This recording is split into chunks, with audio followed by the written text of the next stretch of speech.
शनिवार को कांग्रेस के अंतर्कलह को खत्म करने के लिए हुई कांग्रेस की बैठक की कई समीक्षाएं बताई जा रही हैं। माना जा रहा है कि इस बैठक में कांग्रेस के असंतुष्टों की बात सोनिया गांधी ने काफी विस्तार से सुनी। कहा जा रहा है कि इस बैठक के बाद राहुल गांधी के एक बार फिर से कांग्रेस अध्यक्ष बनने का रास्ता साफ हो गया है। बता दें कि राहुल गांधी ने जिस दिन से कांग्रेस अध्यक्ष पद से इस्तीफा दिया है, इसके बाद कांग्रेस की बड़ी बैठकों में एक कॉमन फैक्टर देखने को मिला करता था। इस बैठक में दो ऐसे नेता मौजूद रहते थे जिन्हें भारत तुगलक लेन की आंख और कान माना जाता है।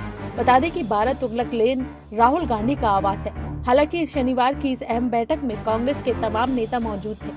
अगर कोई मौजूद नहीं थे तो ये वो नेता थे जिन्हें राहुल गांधी का आंख और कान कहा जाता है।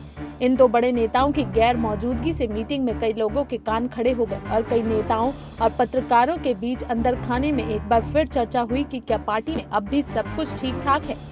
कल की मीटिंग से गायब रहने वाले ये दो अहम नेता राहुल गांधी के लेफ्टिनेंट थे, कांग्रेस के मीडिया इंचार्ज रणदीप सुरजेवाला और महासचिव केसी वेणुगोपाल। इन नेताओं की गैर हाजिरी कई कयासों को जन्म दे गई।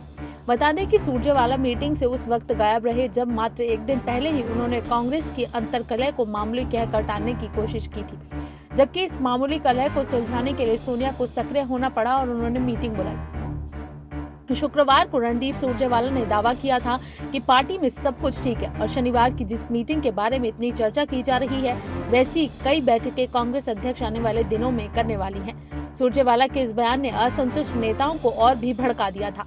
सुरजेवाला के इस बयान के अगले ही दिन यानी शनिवार को ही कांग्रेस की अहम बैठक में वो शामिल नहीं हुए, जबकि कोई और मौका होता तो सुरजेवाला ही मीडिया के सामने पार्टी का पक्ष रखा करते थे, लेकिन कल ऐसा नहीं हुआ। रिपोर्ट के मुताबिक शनिवार को सुरजेवाला तेज पीठ दर्द से जूझ रहे थे, इसलिए वो मीटिंग में नहीं आ सके, जबकि केसी वेणुगोपाल निजी काम की वजह से दिल्ली से बाहर थे। हालांकि जैसा कहा जा रहा है वैसा ही सब कुछ नहीं है। शनिवार को जब मीटिंग खत्म होने को थी तब गुलाम नबी आजाद को सुरजेवाला पर तंज कसते हुए सुना गया, जब सब कुछ ठीक ही था तो मीटिंग बुलाई ही क्यों गई, और बुलाई भी गई तो ये 5 घंटे तक क्यों चली। आजाद ने कांग्रेस नेताओं की नई और पुरानी पीढ़ी के बीच पनपी खाई की भी चर्चा की और कहा कि अब पार्टी को एक होने की जरूरत है।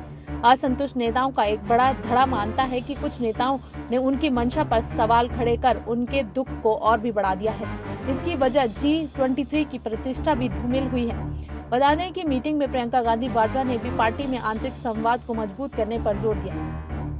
चर्चा यह है कि इस मीटिंग से इन दो नेताओं की गैर मौजूदगी इस वजह से सुनिश्चित की गई थी क्योंकि पार्टी हाईकमान चाहता था कि असंतुष्ट नेता अपने मन की बात को बिना झिझक बगैर लाग लपेट कर खुलकर बोले। इन दो नेताओं की मौजूदगी और राहुल से उनकी निकटता की वजह से इन्हें अपनी बात खुलकर कहने में झिझक हो सकती थी। Bureau report SPN 9 news.